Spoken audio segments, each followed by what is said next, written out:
ሰላም ጤና ይስጥልን ክቡራን ተመልካቾቻችንና አድማጮቻችን ዘውዱ መንግስቴ ነኝ ከዚህ ከአገር እንግሊዝ። አሁን የዘውዱ ሾው አጫጭር ዜናዎችን አቀርብላችኋለሁ፣ አብራችሁን ቆዩ። በቅድሚያም ርዕሶቹን ነው። መንግስት የጠራው ስብሰባ ተበተነ። ለመንግስት እጅ የሰጡ ፋኖችም ተገደሉ። የፖሊስ አዛዦቹ በቁጥጥር ስር ዋሎ። ደሴዎችም የብልጽግናን አንገት አስደፉት። ሲኖዶሱም ተቃውሞ ቀረበበት። የተባበሩት መንግስታት ድርጅትም አስጠነቀቀ። በአየር ጥቃትም 400 ሰዎች ሞቱ። የአየር በረራ በድጋሜ ታገደ። የእንግሊዝ ፓውንድም ሊቀየር መሆኑ ተነገረ። አሁን ወደ ዝርዝሩ እንሄዳለን። አብራችሁን ቆዩ። አገዛዙን በመክዳት ወደ ወገን የተቀላቀሉ የአድማ ብተና አባላቶች ማበረታቻና ሽልማት ተሰጣቸው።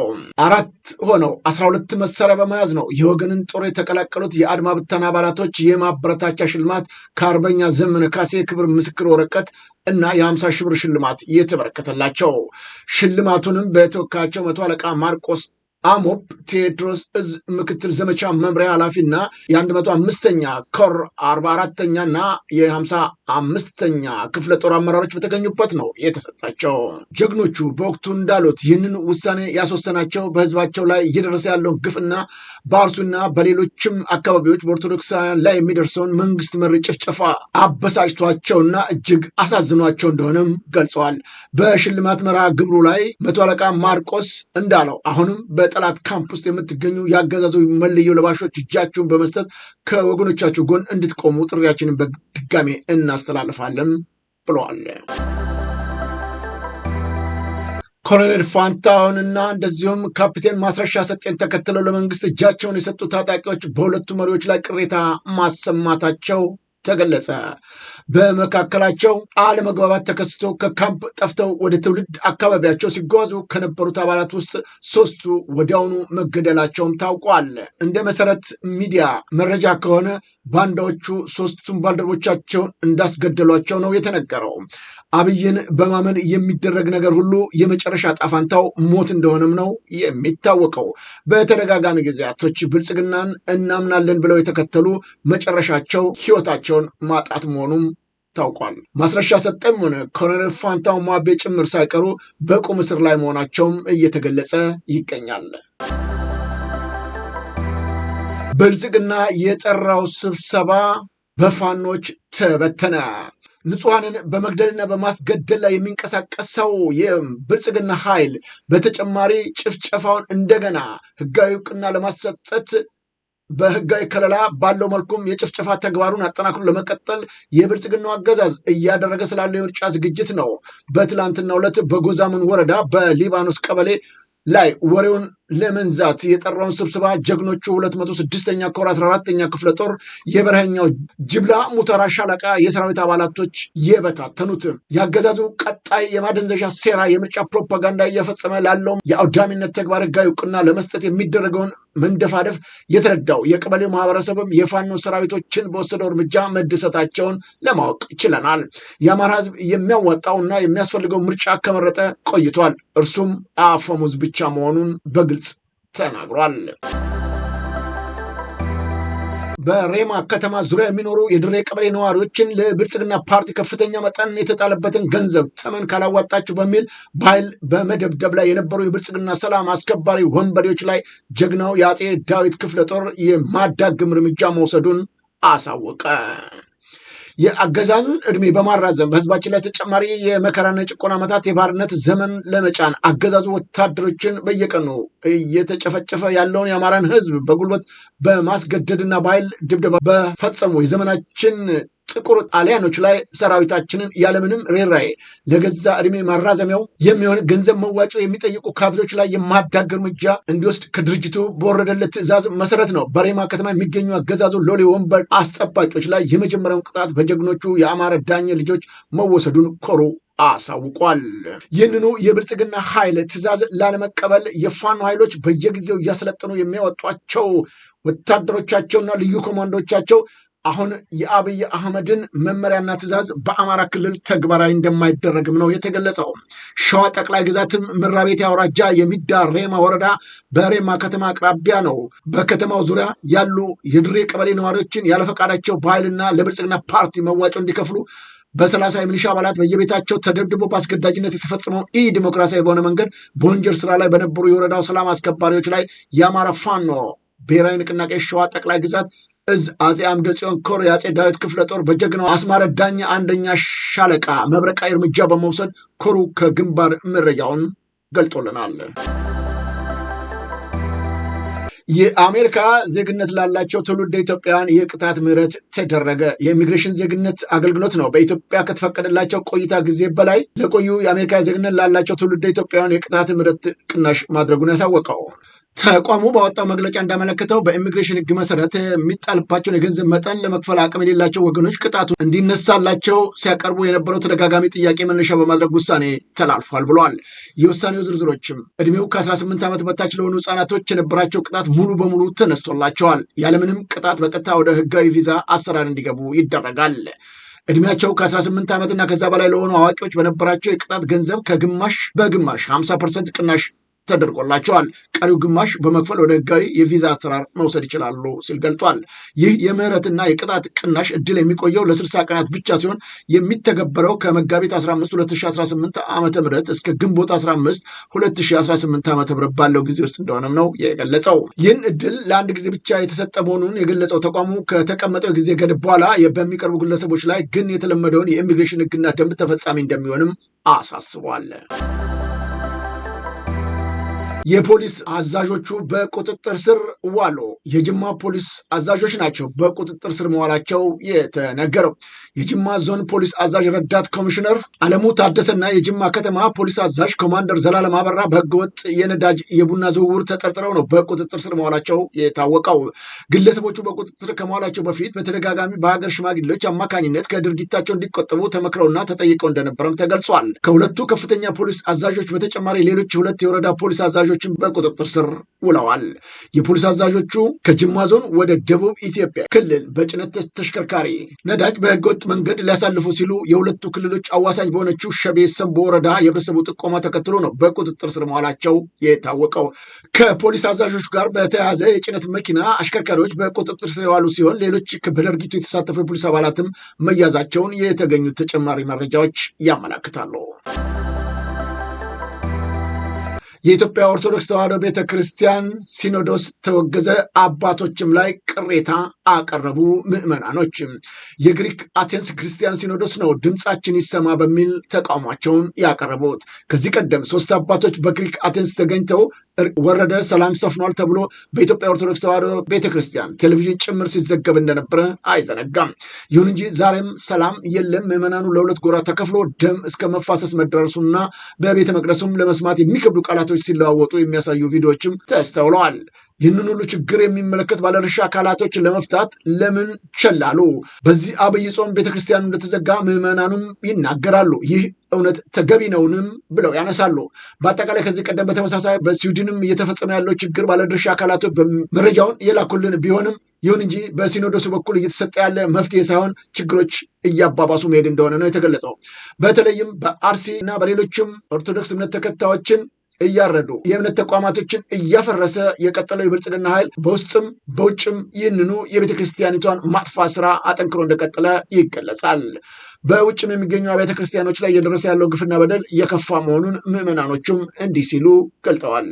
እኛ ልጆቻችን ጎንበስ ብለን መፍትሄ ስጡ፣ መፍትሄ ስጡ። አባቶቻችን መጥተው 3 አባቶች ተልከው አንዱ አቡነ ኤልያስ ናቸው።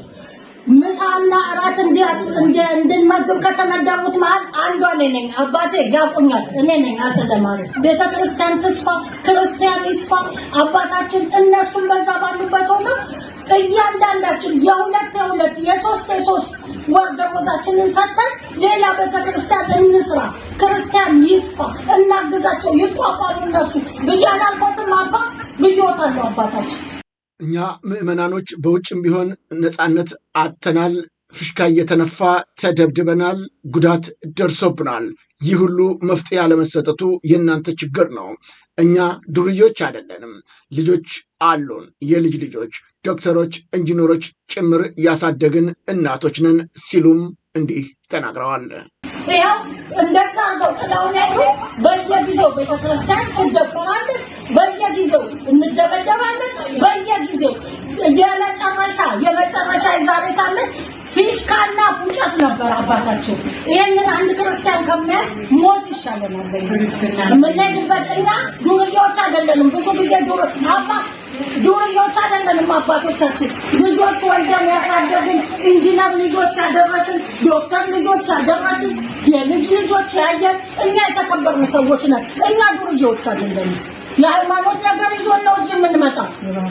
አይ ካላችሁ ሃይማኖቱ ለእናንተ አይገባም ካላችሁ የት እንደምንሄድ ንገሩ። አሁን ያለን እድል ሃይማኖታችንን ጥሎ መሄድ ነው። ሌላዋ ምዕመናንም ሲገልጹ ቤተክርስቲያኒቷን ዘጋችሁት፣ ወዴት እንሄድ? እርሶ ቤተክርስቲያኒቷን ጥለው ሄደው ነበር፣ አሁን ለምን መጡ? ሲሉም ወቀሳቸውን እንዲህ ይናገራሉ። ለጠቅላይ ቤተ ክህነትና ለአባቶቻችን የምናገረው ለቅዱስ ሲኖዶሱ ከእግዚአብሔር በታች ያሉት እነሱ ናቸው ችግራችንን ሊፈቱልን የሚችሉ። በግሪክ ሀገር ላይ ስንኖር 30 ዓመት 40 ዓመት ሲኖሩ ቤተክርስቲያን ሰርተው አያውቁም። እባካችሁ ችግራችሁን ፍቱልን። ግሪክ ሀገር ላይ ተቀምጠን አንድ ቤተክርስቲያን እሷን እናዘጋ። በእናንተ በአባቶች ምክንያት በአባቶች ችግር መፍትሄ የሚሰጠን አባት እኛ ምን እናድርግ? ያለው በሰው ሀገር ላይ ነው። ሰው ሀገር ላይ እየሰራን እንዲህ እየሆነ መልሰን ደግሞ አንድ መተን ችግራችንን ለጤናችን ለሁላችን የምንለምንባት ቤተክርስቲያን ትዘጋብን። ኧረ እባካችሁን ተው፣ ተመልከቱን፣ ተው እዩ። ጥለው ከሄዱ በኋላ አሁን የምንፈልገው መተው ነው እኛን የሚረብሹን። ይሄ ሁሉ ከእናንተ መፍትሄ እንፈልጋለን። ስለ ሕያው እግዚአብሔር ብላችሁ በአብይ ጾም ላይ እንዴት ቤተክርስቲያን ትዘጋለች? እንዴት የሌላው የዓለም ሕዝብ ይፍረደን። በመጨረሻም ምዕመናኖቹ የማይፈልጓቸውን የሃይማኖት አባት ይነሱልን፣ ይሄዱልን፣ ከዚህ በኋላ አንፈልጎትም ሲሉም ተቃውሟቸውን በግልጽ አስቀምጠዋል። አቡነ ኤልያስ ይቅርታ፣ ቅዱስነቶ አይለ ብፁዕነቶ አይለ ይነሱልን፣ ክርስቲያን ታዛለች። አባት በስርዓት ካልመንትራ ታረገስ የሚያዛል ሲኖዶስ የሚያዛል። ይሄ ምንን በመጣሁበት አመታቶች ደም እያለቀሰ ነው። 2 ዓመት ያሳዝናል። እንዴት አባቶችን ፍቅር እንጣ። እኛ እኮ እናንተን ፍቅራችንን ነሳችሁ። ይነሱልን፣ በእጅና በጸሎት ይጠብቁን። አብይ አህመድ በሲኖዶሱ ውስጥ ልክ እንደ ፖለቲካ ፓርቲ የኦሮሚያ ጳጳስ ይህን ያህል፣ የደቡብ ጳጳስ ይህን ያህል እያለ መሾም ከጀመረ በኋላ ቤተ ክርስቲያኒቷ የበለጠ ምስቅልቅል ችግር ውስጥ መግባቷ የሚዘነጋ አይደለም። በደሴ የሚገኙ የኢትዮጵያን ኦርቶዶክስ ተዋሕዶ እምነት ተከታዮች የብልጽግናን አንገት አስደፉት። ክርስቲያኖቹ ለሙስሊም ጾመኞች ያዘጋጁት የኢፍጣር ዝግጅት በደሴ በተለይም በእምነቱ ተከታዮች ዘንድ እጅግ ምስጋናን አትርፏል። ይህንኑ የኢፍጣር ፕሮግራም ያዘጋጁላቸውን የክርስቲያን ወንድሞቻቸውና እህቶቻቸውን ያመሰገኑት የሙስሊም እምነት ተከታዮች ዓለም ሲሰለጥን ወሎን መምሰል አለበት ለሚለው አንድ ማሳያ እንደሆነም ተናግረዋል። የብልጽግና ኃይል በተለይም ወሎን የኦሮሚያ ክልል ነች፣ ወሎ የእስላም አገር ነች እያለ የሚቀሰቅሰውን የብልጽግና ኃይል አንገት አስደፍተውታል። በክርስቲያኖች የተደረገላቸው የኢፍጣር ዝግጅት ይህን ይመስላል።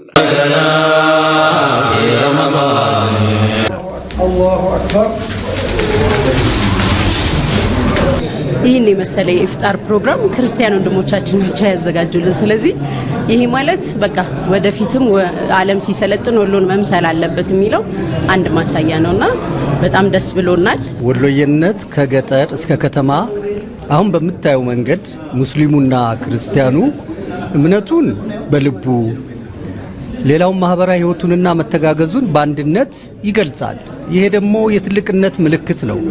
ይሄ ደግሞ አብሮ መኖርን፣ መረዳዳትን፣ አንድነትን ከፍ ያደርጋል።